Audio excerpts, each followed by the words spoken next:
नमस्कार, आप देख रहे हैं ORF की पेशकश गोलमेज और इस एपिसोड में मेरे साथ दो मेहमान हैं, विवेक मिश्रा और गौतम चिकरमणि। ये सब यूनाइटेड नेशंस को इरेलेवेंट करते जा रहे हैं। मैं आपको बता रहा हूँ, यूएन अब सिर्फ यूनाइटेड नेशंस की हाई सैलरीड ब्यूरोक्रेसी के लिए चल रहा है या सिक्योरिटी काउंसिल के नखरों की वजह से। मल्टीलैटरलिज्म की जब बात होती है तो वहाँ पे भी वो कायदे कानून वो रूल बेस्ड ऑर्डर क्या माना जा रहा है, क्योंकि दुनिया दो बड़े युद्ध झेल रही है।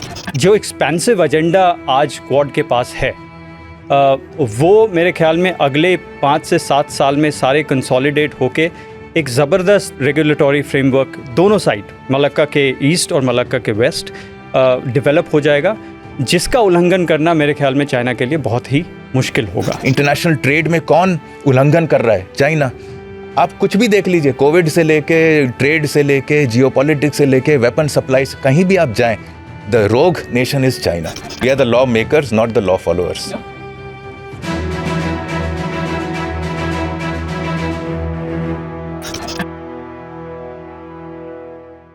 नमस्कार, आप देख रहे हैं ORF की पेशकश गोलमेज और इस एपिसोड में मेरे साथ दो मेहमान हैं, विवेक मिश्रा और गौतम चिकरमणि। हम सब जानते हैं कि UNGA की 79th बैठक हुई, इसके अलावा summit of the future, quad की बैठक, ये सब अमेरिका में हुआ और प्रधानमंत्री नरेंद्र मोदी इसमें शामिल होने के लिए वहाँ गए हुए थे। तो इस बैठक से क्या हासिल हुआ, UNGA की बैठक की क्या मुख्य बातें निकल कर आई हैं, क्वाड समिट में क्या फोकस रहा और क्वाड जो है उसके क्या मतलब हैं, किस तरह से वो बढ़ते और आक्रामक चीन को रोकने की कोशिश में है, उसका मकसद क्या है, इन सब मुद्दों पर बातचीत करेंगे हम विवेक मिश्रा और गौतम चिकरमणि के साथ। तो विवेक, शुरुआत करें UNGA की बैठक से। 79th बैठक थी ये, एक समिट ऑफ द फ्यूचर भी हुआ, लेकिन यूनाइटेड नेशंस जनरल असेंबली की जब बैठक हुई वो एक ऐसे वक्त में हो रही है जब दुनिया दो बहुत बड़े युद्ध में घिरी हुई है। अब मिडल ईस्ट या वेस्ट एशिया को देखें तो वहाँ पर युद्ध का दायरा बढ़ता गया है और अब वो सीधे हिजबुल्ला और इसराइल की जंग है और लेबनान उसमें घिर गया। पहले ही गज़ा में युद्ध चल रही थी, इधर रूस और यूक्रेन का युद्ध अपनी जगह पे है। ऐसे में क्या मुख्य बातें इस वक्त में बैठक हुई है UNGA की, तो क्या इसको लेकर कि किस तरह से इसे संभाला जाए और किन बड़ी बातों के ऊपर जोर दिया गया है इसमें? देखिए, संयुक्त राष्ट्र की जो ये मीटिंग हुई है, ये एक बहुत ही माइलस्टोन मीटिंग थी, क्योंकि जैसा आपने कहा 80वां सालगिरह होने को है, लेकिन इट वाज अंडरस्कोर्ड बाय 2 कॉन्फ्लिक्ट्स और तो 3 मुद्दे थे अहम। पहला तो ये कि आप UNSC को रिफॉर्म करें, जो कि एक पेंडिंग इशू है यूनाइटेड नेशंस के सामने। ग्लोबल साउथ की क्या पोजीशन होनी चाहिए और उनकी आवाज़ वहाँ पे सुनाई जानी चाहिए। ये मुद्दा अहम निकल के आया। और दूसरा ये कि आप जो ग्लोबल कॉन्फ्लिक्ट्स हैं उसके रेजोल्यूशन में आप सबकी भागीदारी लें, खासकर भारत की भागीदारी अहम है। आप देखेंगे कि इस विज़िट के बाद जयशंकर साहब ने कहा कि वो एक्टिवली एंगेज कर रहे हैं रशिया और यूक्रेन के दोनों साइड्स को, तो बहुत ही इम्पॉर्टेंट है। और इसको आप इस कॉन्टेक्स्ट में देखें कि प्राइम मिनिस्टर प्रधानमंत्री मोदी की मीटिंग ज़ेलेंस्की साहब से बहुत ही कम अंतराल में दो बार हो गई है, जो कि एक UN के साइड लाइन में भी हुआ। इसके अलावा क्वाड समिट बहुत ही इम्पॉर्टेंट था। क्वाड में अगर आप देखें 16 वर्किंग ग्रुप्स की एक स्टॉक टेकिंग ली गई कि ये 16 वर्किंग ग्रुप्स क्या कर रही हैं। टेक्नोलॉजी से लेके आप देखेंगे मैरीटाइम डोमेन अवेयरनेस पे काफ़ी काम हुआ है और एक लीगल फ्रेमवर्क बनाने की कोशिश की जा रही है जो इंडो पैसिफिक में ये तय करेगी कि कैसे कंट्रीज़ बिहेव करती हैं और उन रूल्स को फ्लाउट नहीं किया जाए। तो मेरे ख्याल से वो एक लीगल टेम्पलेट देने की कोशिश इस बार की गई है, जो बहुत ही इम्पॉर्टेंट है। और बहुत ही क्रिटिसिजम्स कुछ आए हैं जो चाइना के ख़िलाफ़ हैं। और जिस लीगल फ्रेमवर्क की आप बात कर रहे हैं कि कैसे रूल्स फ्लाउट ना हो, ये सवाल उठ सकता है कि जो हमारी एक बड़ी संस्थाएं हैं जैसे कि यूनाइटेड नेशंस, उनमें भी या मल्टीलैटरलिज्म की जब बात होती है तो वहाँ पे भी वो कायदे कानून वो रूल बेस्ड ऑर्डर क्या माना जा रहा है, क्योंकि दुनिया दो बड़े युद्ध झेल रही है। ऐसे में इन पर क्या बात हुई, क्योंकि बात इस पर भी हो रही है कि आप इसको फिक्स करें जो एजिंग स्ट्रक्चर है इन ऑर्गेनाइजेशंस का और इनकी रेलेवेंस क्या है और इनको कैसे सुधारा जाए, इस पर भी एक लंबे समय से चर्चा हो रही है। बिल्कुल, और ये बहुत ही अहम है कि एक यूएन एक स्टेज पे पहुंच चुकी है जहां पे उसकी रेलेवेंस ख़त्म हो गई है और इस पे आगे डिबेट बंद हो जानी चाहिए और रिफॉर्म शुरू होनी चाहिए। तो वहाँ तक और इसकी कैपेसिटी कितनी है यूएन की कि वो इस युद्ध को रोक सकें, ये इसी से पता चलता है कि एंटोनियो गुटेरेस खुद ने कहा कि यूएन इज़ हेल्पलेस। तो ऐसे सिचुएशन में दिख भी रहा है इन दोनों युद्धों में। तो ऐसे सिचुएशन में आप भागीदारी बढ़ाएं और इम्पॉर्टेंट कंट्रीज़ को टेबल पे लाएं, particularly from the global south और भारत, जो कि एक ऐसे स्टेक होल्डर हैं जो दोनों तरफ को एंगेज कर सकते हैं। तो मेरे ख्याल में रिफ़ॉर्म बहुत ही इंपॉर्टेंट है और उसको स्ट्रेस किया गया। जयशंकर साहब ने वहाँ पे काफ़ी खुले शब्दों में बोला है कि इस रिफ़ॉर्म को एक प्रायोरिटी के तौर पे पेश करना चाहिए। इसमें गौतम, इसमें आप जोड़ना चाहें कि ये जो रिफॉर्म्स की बात हो रही है, जिस पर जयशंकर ने भी कहा, और ये बात हो रही है कि मल्टीलैटरलिज्म को लेकर एक नए कमिटमेंट की ज़रूरत है, यानी कि मल्टीलैटरलिज्म एक तरह से नाकाम रहा है, तो एक नए कमिटमेंट की ज़रूरत है। ये ग्लोबल स्ट्रक्चर जो अब एक तरह से हिंदी में कहूँ तो बूढ़ा होता गया है, उसको नए करने की ज़रूरत है। एजिंग ग्लोबल स्ट्रक्चर की बात होती है, तो क्या बातें सामने आई हैं इसमें, हाउ टू फिक्स दिस? सबसे बड़ी बात तो ये है कि जो 5 देश P5 जिनको बोला जाता है, जो सिक्योरिटी काउंसिल के मेंबर्स हैं, परमानेंट मेंबर्स हैं, जो कि जिनके पास वीटो पावर है, वो ये पावर क्यों देंगे? इवन अगर उनकी इकोनॉमीज कम हो गई तो जैसे चाइना क्यों अपना पावर दे देगा किसी और को? USA क्यों देगा? एक्सपेंशन करने के लिए चाइना के अलावा बाकी 4 जो मेंबर्स हैं उन्होंने तो इंडिया का इंक्लूजन मान लिया है, लेकिन चाइना क्यों मानेगा? तो ये जो बायलैटरल प्रॉब्लम्स हैं वो मल्टीलैटरलिज्म पे जाके एक्सपैंड हो जाती हैं। तो पहली बात तो ये कि मेरे पास अगर शक्ति है, मैं क्यों उसको फालतू में दे दूं? आई विल ड्रॉ ब्लड, मैं उसका लूँगा। दूसरी बात, जो ये सिक्योरिटी काउंसिल के मेंबर्स हैं, यही सारा आतंक मचाया हुआ इन्हीं लोगों ने। पहले USA ने इराक में, अफ़गानिस्तान में वॉर्स करी थी, अब रशिया यूक्रेन में कर रहा है, वहाँ इजराइल और गाज़ा की चल रही है with the support of US। Bye the way, ये जो वॉर चल रही है मेरे विचार में ठीक है, इजराइल अपने आप को बचा रहा है और ये ठीक है। अगर आप दिन रात उस पर बॉम्ब्स फेंकेंगे और इजराइल अगर जवाब देगा स्पेसिफिक तरीक़ों से, तो दैट इज़ वॉर नहीं होनी चाहिए, ये अलग बात है। लेकिन एंटायर कंडेमनेशन जो आ रहा है इजराइल के खिलाफ गलत है वो। और इस बीच में जो नए फिशर्स जो बन रहे हैं, तो ऑल्टरनेटिव मल्टीलैटरलिज्म फेल नहीं हुआ है, मल्टीलैटरलिज्म इनएविटेबल है, लेकिन मल्टीलैटरलिज्म के जो रास्ते हैं वो नए तरीके से खुलते जा रहे हैं। उसमें से एक रास्ता भारत का है।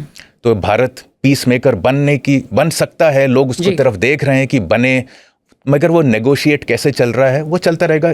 This is a work in progress. Because United Nations fail होता जा रहा है, तभी आज अगर आप देखें तो सबसे इम्पॉर्टेंट मल्टीलैटरल ऑर्गेनाइजेशन आज G20 है, G7 भी नहीं, G20। और ये जो गैप्स जो बन रहे हैं यूनाइटेड नेशंस के फेलियर की वजह से, उससे फिर छोटे छोटे और भी बनते जा रहे हैं। उसमें से एक क्वाड है जी, लेकिन क्वाड का उल्टी तरफ एक ब्रिक्स है, तो भारत दोनों के अंदर शामिल है।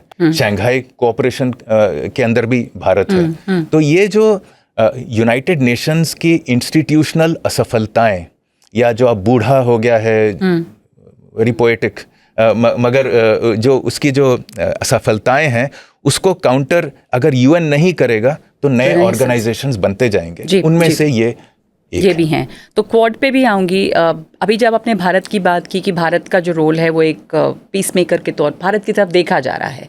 यूक्रेन और रूस में भी दोनों जगह प्रधानमंत्री गए, वहाँ पर उन्होंने बातचीत की। अभी भी ये UNGA की जो बैठक है और उसके अलावा जो बैठकें हुई क्वाड की भी, तो प्रधानमंत्री भारत की तरफ से ये बात सामने आई कि हम किसी के खिलाफ नहीं हैं, कानून पर आधारित अंतर्राष्ट्रीय व्यवस्था, संप्रभुता और क्षेत्रीय अखंडता के सम्मान और सभी मसलों के शांतिपूर्ण ढंग से हल निकालने का हम समर्थन करते हैं। तो क्या रोल अब भारत का इन जगहों पे है? एक तो हम रूस और यूक्रेन में भी भारत की एक भूमिका देख रहे हैं, क्योंकि भारत दोनों देशों से बात कर सकता है।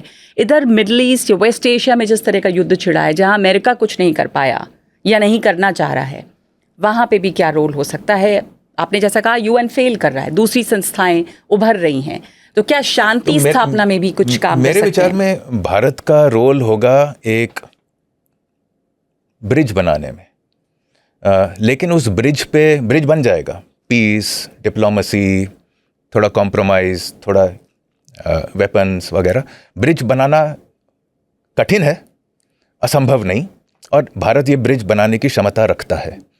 मगर उस ब्रिज पे जब दोनों पार्टीज आएंगी और उनके पीछे जो इंटरेस्ट्स हैं वो उन्हें आने देंगे या नहीं देंगे, और क्या कॉम्प्रोमाइज़ेस करेंगे। गिव एंड टेक होता है। अगर आप पीस चाहते हो तो गिव एंड टेक होगा जी। तो आप क्या देने को तैयार हो कि पीस मिले दोनों तरफ से, इजराइल और गाज़ा की तरफ से, और यूक्रेन और रशिया की तरफ से। तो इस गिव एंड टेक के अंदर जो फाइनल नेगोशिएटर्स तो वही होंगे कंट्रीज, लेकिन ब्रिज बनाने का काम मुझे लगता है भारत कर सकता है, कर रहा है, और पूरा प्रयत्न भी कर रहा है उस दिशा में।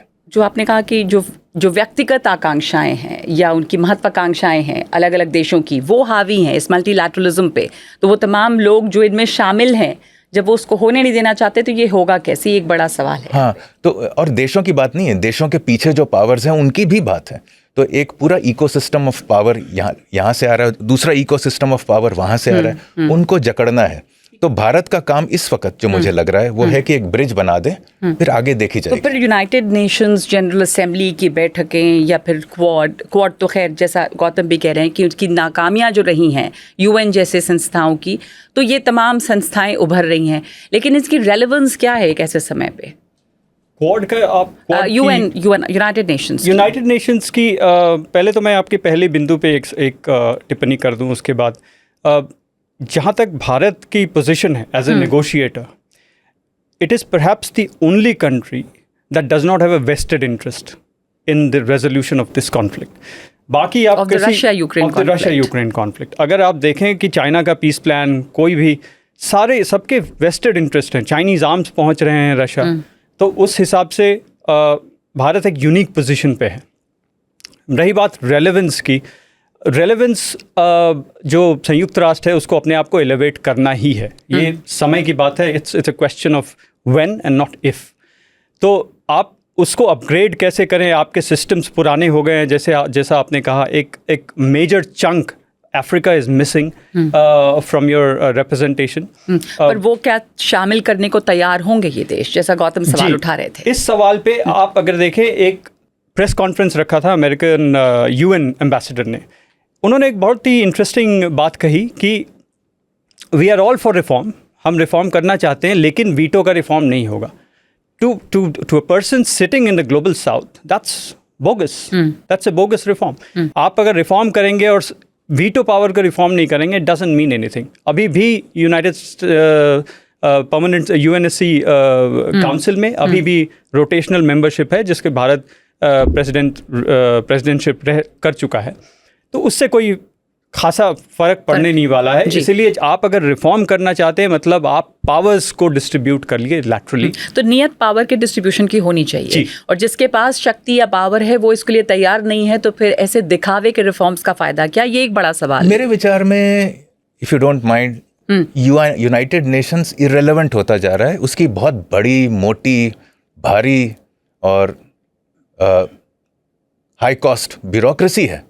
तो वो ब्यूरोक्रेसी जो है वो, उसको आप समझ लीजिए उनका डीप स्टेट है, जो कि रिफॉर्म्स हो ना हो उसके अंदर चल रहा है। लेकिन United Nations as an instrument of peace, मेरा ख्याल है वो इररिलेवेंट हो गया है। अब बायलैटरल्स ज़्यादा इंपॉर्टेंट हो गए हैं, ये छोटे छोटे जो नई ग्रुपिंग्स आ रही हैं वो ज़्यादा इंपॉर्टेंट हो गई। फॉर इंस्टेंस अगर फाइनेंस देखा जाए तो G20 वो drive, global agenda G20 drive कर रहा है जी। अगर साउथ देखा जाए तो फिर ये ब्रिक्स की तरफ से नई दिशा आ रही है, और ब्रिक्स का जो टोटल जीडीपी है वो शायद अब G7 से ज़्यादा है। तो ये ईस्टवर्ड स्विंग भी हो रहा है, और बहुत ये जो समय है हमारे लिए, जो हम देख रहे हैं, जो हम एक्सपीरियंस कर रहे हैं, इससे एक्साइटिंग समय मेरे ख्याल में जियोपॉलिटिकली कभी शायद था नहीं, सिवाय आफ्टर वर्ल्ड वॉर 2। तो जियोपॉलिटिकली क्या शिफ्ट देख रहे हैं आप in terms of power concentration, या जो ये संस्थाएं हैं जिसमें पावर शिफ्ट हो रहा है? अगर आप संयुक्त राष्ट्र को देखें और ये जो फ्यूचर समिट हुआ उसके एजेंडा को देखें तो एक जो मेन मुद्दे थे, जो की इश्यूज थे जी, those are all replicated in the Quad. आप फ्रीडम की बात कर रहे हैं, टेक्नोलॉजी की बात कर रहे हैं, वही बात वहाँ हो रही है और यहाँ। तो मैं गौतम जी से सहमत हूँ कि आप रेप्लिकास बना रहे हैं, कंट्रीज़ के पास ऑप्शंस नहीं है, so they are creating this replicas, regional replicas, जो कि वही काम अपने लेवल पे और आसानी से कर रहे हैं। तो अगर आप संयुक्त राष्ट्र को रिफॉर्म नहीं करेंगे तो ये उनके लिए लॉस है। Regional countries will find ways to work around. और अगर एक बहुत बड़ी आबादी, जैसे वहाँ पे प्रधानमंत्री ने कहा भी कि हम दुनिया की 1/6 मानवता की आवाज़ जो है हम आप तक लेकर आ रहे हैं, तो एक बड़ी आबादी ग्लोबल साउथ की अगर उसकी आवाज़ वहाँ पे नहीं हो तो उसकी अहमियत जो है वो कम और होती जाती है, क्योंकि आप रिप्रेजेंट नहीं कर रहे एक बड़ी आबादी को। काफ़ी सालों से कम है जी, मगर जैसे क्वाड ने अभी कहा है कि अब 5G interoperability between various players, तो जैसे अगर 5G में भारत का एक इंफ्रास्ट्रक्चर है, एरिक्सन है, फिनलैंड स्वीडन के हैं, साउथ कोरिया का है, लेकिन उसके अंदर चाइनीज़ जो है हुआवे, जो कि मैंने एक पेपर भी लिखा था, आपसे चर्चा भी हुई थी उस पर, उसको एक्सक्लूड करना है क्योंकि चाइना जाके उसको वेपनाइज कर रहा है। तो ये जो नए कोलैबोरेशंस जो आ रहे हैं ये यूनाइटेड नेशंस में असंभव है, क्वाड में हो रहा है। तो इस प्रकार की छोटी छोटी चीज़ें करके जो कि ये सब यूनाइटेड नेशंस को इरेलेवेंट करते जा रहे हैं। मैं आपको बता रहा हूँ, अभी फिर से कह रहा हूँ, ये यूएन अब सिर्फ यूनाइटेड नेशंस की हाई सैलरी ब्यूरोक्रेसी के लिए चल रहा है या सिक्योरिटी काउंसिल के नखरों की वजह से। तो दरअसल वो कुछ ज़्यादा किसी भी तरह की समस्या का हल निकालना ये उसके बस की बात भी नहीं है। अब कोविड के दौरान WHO फेल हो गया, ट्रेड के दौरान WTO फेल हो गया, सिक्योरिटी के दौरान यूएन फेल हो गया। आप कुछ भी मुद्दा लें जो कि पिछले 8-10 सालों में हुआ है, उसका फेलियर तो यूनाइटेड नेशंस तो फेल ही है। जहाँ से सॉल्यूशंस आए, इकोनॉमिक मुद्दे का सॉल्यूशन G20 से आया है, टेक्नोलॉजी का क्वाड से आ रहा है। तो इस पर तो मेरा ख्याल है ये जो एक shift of power to the east तो हो ही रहा है, but shift of multilateralism towards smaller groupings भी हो रहा है साथ। और मैं एक चीज़ ऐड कर दूं कि ये आगे चल के और मुश्किल होने वाला है, क्योंकि we are living in a fractured time जिसमें फिशर्स, जैसा इन्होंने बताया, कि बढ़ते जा रहे हैं। तो आप एक पोल क्रिएट हो रही है, Russia, China, north Korea, Syria और सारे कंट्रीज़, और दूसरी तरफ एक वेस्ट कंसोलिडेशन हो रहा है।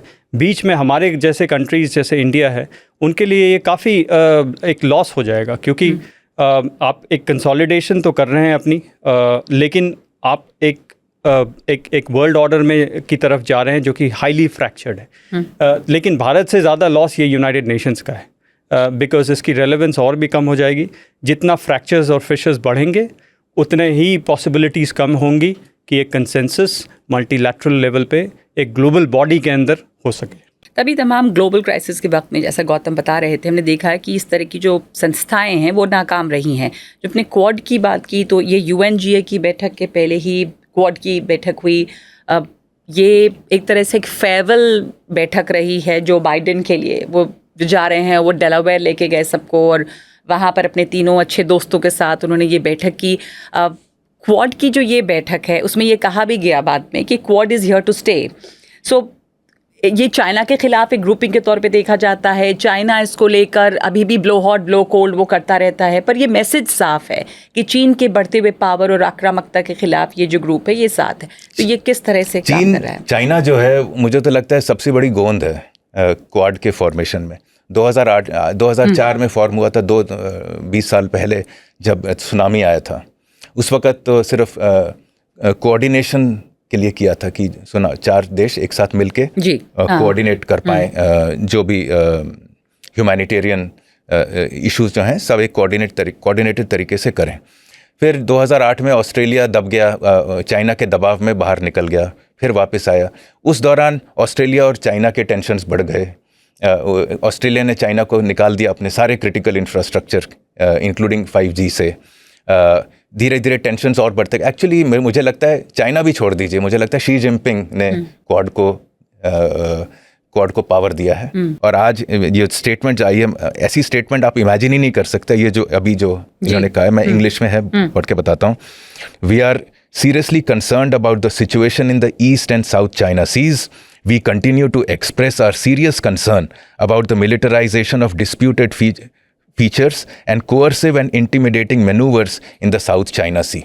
तो बार बार बोलते हैं कि Quad is not a security grouping, मगर जो अहम बात जब आती है, चाहे आप 5G ले लीजिए, चाहे आप मैरीटाइम सिक्योरिटी ले लीजिए, एक्शन वाइज सिक्योरिटी है, मगर चाइना को फुसलाने के लिए बोलते हैं जी ये सिक्योरिटी नहीं, हम तो कैंसर रिसर्च कर रहे हैं और हम फेलोशिप्स दे रहे हैं और हम बड़ी बड़ी चीजें बोल रहे हैं। सामने सामने ये क्यों नहीं अभी तक कह पाते, जबकि आपने भी सुना होगा जो बाइडेन की वो बात भी लीक हो गई थी जब वो चाइना के खिलाफ बात कर रहे थे। शायद लीक नहीं हुई थी, वो मेरे ख्याल कॉन्शियस था, पत्रकारों ने उसको देखा, ऐसे नहीं पड़े रहते। लेकिन मुझे लगता है ये आप क्वाड के एवोल्यूशन में और जियोपॉलिटिकल चेंजेस के डायरेक्शन में अगर आप देखें तो ये एक एवोल्यूशनरी प्रोसेस है। अब ग्रेजुअली अब देखते हैं, अगली मीटिंग 2025 में भारत में है, तो भारत में क्या होने जा रहा है वी डोंट नो, लेकिन इससे ज़्यादा शायद जाएंगे। चाइना को, या तो चाइना एक सिविलाइज्ड नेशन की तरह जिए हम सब के साथ, and we are very happy to do that.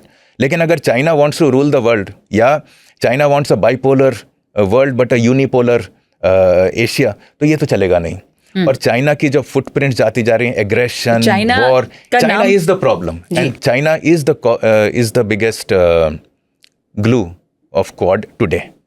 China is the reason why Quad is existing. Almost, yeah. आप समझ लीजिए, let us imagine a world where China is democratic, peaceful, then you don't need Quad. Harmonious. What do you need then? ये South China Sea में कौन trouble कर रहा है? China. East China सी में कौन ट्रबल दे रहा है? चाइना। इंडिया चाइना बॉर्डर पे कौन ट्रबल कर रहा है? चाइना। इंटरनेशनल ट्रेड में कौन उल्लंघन कर रहा है? चाइना। आप कुछ भी देख लीजिए, कोविड से लेके, ट्रेड से लेके, जियोपॉलिटिक्स से लेके, वेपन सप्लाई से, कहीं भी आप जाएं, the rogue nation is China. तो अगर चाइना अगर बदल जाए तो इसकी तो आवश्यकता ही नहीं है। मैं एक चीज़ इसमें ऐड कर दूं कि आप अगर चाइना का गेम देखें तो उन्होंने हमेशा रेडार से नीचे खेला है, which is grey zone tactic, classic grey zone tactic. मेरे ख्याल में क्वाड को ये बोलना ना पड़े कि वो एक ऐसी संगठन है जो कि मिलिटरीली चाइना के अगेंस्ट है। I think it's obvious, and because ये एक रेगुलेटरी फ्रेमवर्क की तरह इवॉल्व कर रहा है, चाइना गेट्स द मैसेज, और उसी की भाषा में, क्योंकि हम टेंशन को रेडार से नीचे रख रहे हैं। Quad is not a military organisation, we don't have to say that, लेकिन इंटेंशन इसलिए ये बताया नहीं, कभी बोला नहीं जाता। हाँ, चीन का नाम लेके कभी स्टेटमेंट नहीं आती है, लेकिन ये साफ है कि ये चीन के खिलाफ एक ग्रुपिंग है, और चीन भी इसलिए रिएक्ट करता है। अभी भी उसने प्रतिक्रिया दी है, वो जिसे इंग्लिश में ब्लो हॉट ब्लो कोल्ड कहते हैं, और वो भी कि ये अमेरिका की ग्रुपिंग है जो उसको कंटेन करने के लिए इस्तेमाल कर रहे हैं वो दूसरे देशों को। जी, लेकिन वो चाइना के इंटेंशंस तो साफ हैं। उन्होंने इंडो पैसिफिक को फोम ऑन द सी बताया है और वगैरह वगैरह, लेकिन जो एक्सपेंसिव एजेंडा आज क्वाड के पास है वो मेरे ख्याल में अगले 5 से 7 साल में सारे कंसोलिडेट होके एक ज़बरदस्त रेगुलेटरी फ्रेमवर्क दोनों साइड, मलक्का के ईस्ट और मलक्का के वेस्ट, डेवलप हो जाएगा, जिसका उल्लंघन करना मेरे ख्याल में चाइना के लिए बहुत ही मुश्किल होगा। क्योंकि एक ग्लोबल कंसेंसस होगी, और क्वाड की कंसेंसस क्वाड तक सीमित नहीं है, बस 4 कंट्रीज़ के लिए नहीं है, ये क्वाड के बहुत ही बाहर है, क्योंकि हम एक फ्रेमवर्क पे काम कर रहे हैं जो हम मानते हैं कि बाकी देश भी उसमें उस peaceful, free and open Indo Pacific की का हिस्सा हैं, तो वो भी आवाज़ उठाएंगे। तो मेरे ख्याल एक फ्रेमवर्क तैयार हो रही है जो चाइना को मुश्किल में डाल सकती है कुछ साल में। तो क्वाड तो यहाँ पर चीन को रोकने के लिए, चीन की आक्रामकता, चीन जिस तरह के यूनिपोलर एशिया की कोशिश करता है, उन सबको रोकने के लिए है। गौतम, आखिर में लेकिन चीन की तरफ से ये सवाल उठ सकता है कि जिस अब हम रूल बेस्ड ऑर्डर की बात करते हैं और हम एक लीगल फ्रेमवर्क की बात करते हैं जो चीन को मानना चाहिए, और क्वाड इसकी कोशिश भी कर रहा है, यूनाइटेड नेशंस जैसी संस्थाएं, फिर उन पे सवाल उठता है कि इजराइल जैसे देश भी क्या वो रूल बेस्ड ऑर्डर को मान रहे हैं? जब अमेरिका भी हस्तक्षेप करता है या यूएन कुछ वहाँ पे पीस की बात करता है, तो क्या इजराइल मान रहा है? तो चीन की तरफ से ये भी सवाल, या ये सवाल उठते रहते हैं कि रूल बेस्ड ऑर्डर एक जगह चले, दूसरी जगह नहीं चले। रूल बेस्ड ऑर्डर सब तरफ होना चाहिए, कोई ऐसी संस्थाएं होनी चाहिए जहाँ पर इस तरह के देश उसको माने। Is that a big challenge? नहीं, अब जैसे यूनाइटेड स्टेट्स ने ये कहा है कि ये जो United Nations Convention on the Law of the Sea को मानना चाहिए, ये उनक्लोज इसको मानना चाहिए ताकि सीज के ऊपर जो भी रेगुलेटरी फ्रेमवर्क होगा, मगर यूनाइटेड से उसका मेंबर है ही नहीं, और चाइना मेंबर होते मानता नहीं। तो ये ग्रेट पावर गेम्स हैं। अगर आप एक कदम पीछे, दो कदम पीछे जाएं तो ये ग्रेट पावर गेम्स हैं कि हम लॉ लिखेंगे, आप लॉ को अबाइड करेंगे। जी, हम लॉ लिखेंगे, आप लॉ अबाइड करें, हम लॉ नहीं मानेंगे। That's right. Isn't that what's happening? We are the law makers, not the law followers. No. So एक ऐसी जगह पे जब we are the law makers but not the law followers, एक बड़ी समस्या है, और उसी के समाधान के लिए लोग देखते हैं यूनाइटेड नेशंस की तरफ कि क्या कुछ हो पाएगा। तो ये जो अभी UNGA समिट हुई और तमाम बैठकें हुई, इससे टेक अवे एक बड़ा क्या आपके लिए है? मेजर टेक अवेज ये हैं कि संयुक्त राष्ट्र का रिफॉर्म होना चाहिए, और with in a certain stipulated number of years. Global south की रिप्रेजेंटेशन बढ़नी चाहिए, अफ्रीका की बढ़नी चाहिए, इंडिया की होनी चाहिए। दूसरा ये है कि एक one size fits all approach नहीं चलेगा। वी विल हैव टू, जैसे on definitions of democracy etcetera, अलग अलग पैमाने इस्तेमाल होने चाहिए। और तीसरा ये है कि क्वाड हो गया या फिर UN फ्यूचर समिट हो गए, इसमें एक डिजिटल कॉम्पैक्ट जो निकल के आया है, उससे ये पता चलता है कि आप एक ग्लोबल फोकस जो है वो एक रिस्पॉन्सिबल यूज़ ऑफ टेक की तरफ भी जा रहा है। तो मेरे ख्याल में इन सब सारे मुद्दों को एक साथ अगर आप देखें तो सबसे इम्पोर्टेंट यही 3-4 मुद्दे हैं जो निकल के आए। तो गौतम, आपसे क्वाड की बैठक हुई, साउथ चाइना सी का मुद्दा डिस्कस हुआ, ये कहा गया कि दुनिया तनाव और संघर्ष के से जूझ रही है और मानवता के लिए मूल्यों के आधार पर चलना ज़रूरी है, पर क्या क्वाड ने हासिल किया इस बैठक में? एक कदम आगे बढ़े हैं, लैंग्वेज थोड़ी सी सीधी हो गई है, लीगल फ्रेमवर्क्स की चर्चा शुरू हो गई है, फाउंडेशंस बस गए हैं, कंसोलिडेशन हो गया है। पिछले 20 साल की कभी हाँ कभी ना के गेम खत्म हो गया है। We are here to stay. By the way, हाँ, बाय द वे ये दोनों स्टेटमेंट्स जो हैं, we are here to stay and एक और मोदी जी ने बोली थी फोर्स ऑफ गुड, ये दोनों अब उसके अंदर हैं, जो डिक्लेरेशन है उसके अंदर दोनों स्टेटमेंट्स हैं। तो वैसे एक तो Quad is here to stay, आगे जाके इसका एवोल्यूशन हमें ट्रैक करना पड़ेगा। मगर आपने पूछा जैसे UN फेल हो रहा है, क्या करें? UN तो रिफॉर्म होने वाला नहीं है, so I am not very optimistic about that. कोशिश जारी रखनी चाहिए, हमें प्रयत्न करते रहना चाहिए। मुझे लगता है UN इरेलेवेंट हो रहा है, मगर साथ ही साथ 5 नए पावर्स उभरने चाहिए जो कि चाइना और US के बराबरी कर पाएँ with in the next let us से 30 ईयर्स। इंडिया उनमें से एक है जी। बाकी ब्राज़ील शायद हो, इंडोनेशिया तेज़ी से बढ़ रहा है, सऊदी अरेबिया रिफॉर्म्स कर रहा है अपने सोशल एंड इकोनॉमिक रिफॉर्म्स। तो इस प्रकार के नए पावर्स अगर जब खड़े हो जाएंगे तो ये मेरा ख्याल UN खुद ही इम्प्लोड हो जाएगा। हमें ज़्यादा दिमाग लगाने के खपाने की ज़रूरत नहीं। आप अग्री करते हैं इसे? इम्प्लोजन की बात पता नहीं, लेकिन ये बात तो सही है कि एक इतनी कंपल्शन बढ़ जाएगी यूनाइटेड नेशंस के at the alter of the United Nations कि उनको या तो रिफॉर्म करना पड़ेगा या ऑलरेडी आप जिसके साइंस देख रहे हैं कि वो रेलीगेट हो जाएंगे हिस्ट्री में। तो ये एक बड़ी बात सामने आ रही है कि यूनाइटेड नेशंस की जो अहमियत है, जो उसका महत्व है, वो धीरे धीरे जो कम हुआ है, क्योंकि तमाम ग्लोबल क्राइसिस या वैश्विक संकट के दौर में वो नाकाम रहे हैं, और दूसरे गुट जो उभर रहे हैं जिनमें से क्वाड एक है, वो धीरे धीरे महत्वपूर्ण भी हो रहा है। अलग अलग क्षेत्रों के लिए उनकी अहमियत बढ़ रही है, और क्वाड भी इसी दिशा में एक और कदम आगे बढ़ा चुका है। धन्यवाद आपका गौतम चिकरमणि, और बहुत बहुत धन्यवाद आपका हमारे साथ जुड़ने के लिए। तो इस एपिसोड में इतना ही।